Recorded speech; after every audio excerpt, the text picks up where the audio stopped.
cutting off SNAP payments, which have shown to have a positive net return when people...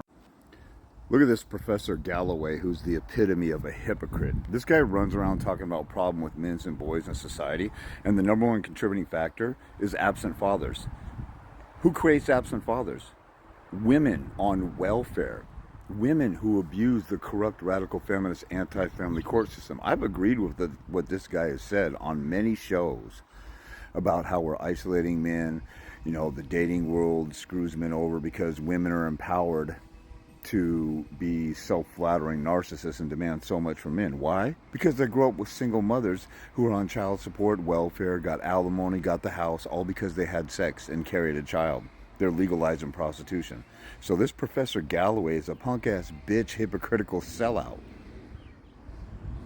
He's sitting there saying, oh, we need to be giving welfare to mothers and helping out mothers. And this, he mentioned 2 or 3 different things about welfare programs to mothers. The government giving money to a woman and rewarding her for being a single mother, pushing a father out. The number one contributing factor that destroys boys is an absent father. And this punk-ass bitch, fruity little gay boy hypocrite, is up here sitting here saying, oh, we need to give more welfare to mothers. Or I guess I don't even know what Pierce and Kevin O'Leary and Professor Galloway were talking about. All that I saw was just came up in my feed. And this is the problem with all these dudes out here who play hero to Jezebel and play white knight like a bunch of simps catering to radical feminism. The father is the leader of the family. The father's the provider. The father's the protector. And we push the father out and we transfer wealth and money and financially rape a father and give it all to the mother. Basically, she marries and has kids and gets everything like a prostitute.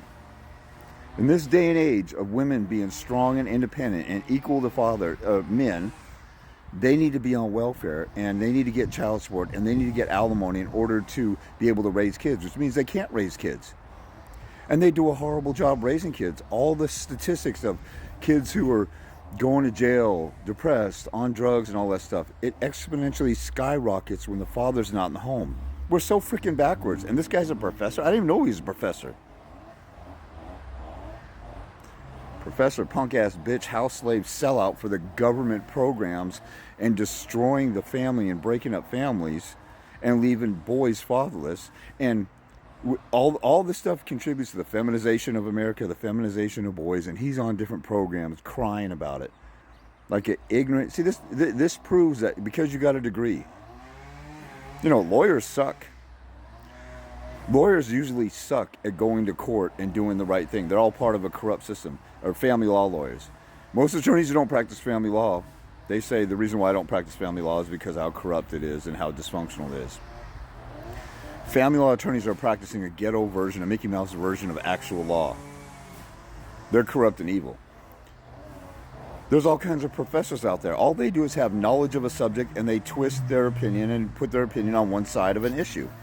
Just because you got a degree or you're a professor doesn't mean jack squat. This punk-ass bitch, little fruity sellout, is whining about how we're destroying men. And here he's promoting one of the main things that destroys men. What a dumbass, airheaded, low IQ Neanderthal who hasn't even evolved yet, bitch ass.